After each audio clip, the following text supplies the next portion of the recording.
বাবা, একবার ভেবে দেখেন আপনি কি করছেন আর কি করা দরকার ছিল। আল্লাহ আপনাকে কেন পৃথিবীতে পাঠিয়েছেন, কি শিখতে বলেছেন, কি শিখেছেন, কি করতে বলেছেন, কি করেছেন। আল্লাহ আপনাকে কেন এই পৃথিবীতে পাঠালেন, কোথায় আপনাকে যেতে হবে, আপনি আমি কোথায় গিয়ে থাকব, আমার মৃত্যুটা কেমন হবে, আমার কবরটা কেমন হবে, আমার হাসরে, আমার মিজানে আমার কি পরিস্থিতি হবে, আমাকে কবরে প্রশ্ন করা হলে প্রশ্নের কি জবাব দেব। এই যে বিষয়গুলো, এগুলোই কিন্তু চিরন্তন সত্য, চিরন্তন বাস্তব। আপনাকে মৃত্যুবরণ করতে হবে, মৃত্যুর কাছে হার মানতে হবে। আজরাইল আমার দাদাকে নিয়ে গেছে, আমার বাবাকে নিয়ে যাবে, আমাকে নিয়ে যাবে, আমাদের মৃত্যু হবে। মৃত্যু এক অবধারিত, যেই মৃত্যু অবধারিত সেই মৃত্যুকে ভুলে গিয়ে পৃথিবীকে রঙিন করে সাজানোর কাজে আমরা যেভাবে উঠে পড়ে লেগেছি, এটা ঠিক নয়। আমরা সারাক্ষণ শুধু চাকরি নামে সোনার হরিণের পিছনেই ছুটে বেড়াচ্ছি। একটা চাকরি আপনাকে কত বছর সুখ দিবে, অথচ মৃত্যু মুমিনের জন্য উপহার স্বরূপ। আপনি যদি মুমিন হন তাহলে মৃত্যু হবে আপনার জন্য উপহার।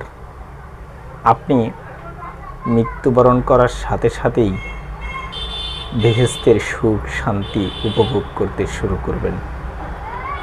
এখন চাকরির পিছনে যতটা শ্রম দিচ্ছেন, চাকরি পাওয়ার জন্য যেভাবে প্রিপারেশন নিচ্ছেন, এটা খারাপ নয়, এটাও দরকার আছে। আপনি আপনার পরিবার, আপনার আত্মীয় স্বজন, আপনার রাষ্ট্র, আপনার সমাজ, এগুলোকে রক্ষা করার জন্য চাকরি করতে হবে। চাকরি করতে নিষেধ করা হয়নি, কিন্তু চাকরির পাশাপাশি চাকরির চেয়েও বড় যে উপহার আপনার জন্য আল্লাহ পাক রেখেছেন, সেই উপহারটাকে কেন এত উপহাস করে দূরে সরিয়ে রেখেছেন? কি কারণ?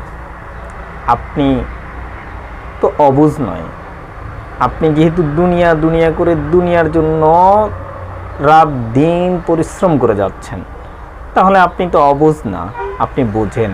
লাভ লসের হিসাবটা মহান আল্লাহ আপনাকে সুন্দরভাবে বোঝার জ্ঞান দান করেছেন। তাহলে এই জিনিসটা কেন আমরা বুঝি না, যে আমাদেরকে সবার আগে সবচেয়ে বেশি প্রাধান্য দিতে হবে আখিরাতের উপর, কিয়ামত দিবসের উপর। মৃত্যুর যন্ত্রণার কথা চিন্তা করে আমাকে আপনাকে জীবন পরিচালনা করতে হবে। কবরের অন্ধকারের কথা চিন্তা করে দুনিয়ার আলোতে আপনি যে কাজ করে যাচ্ছেন সেটা সুন্দরভাবে করবেন।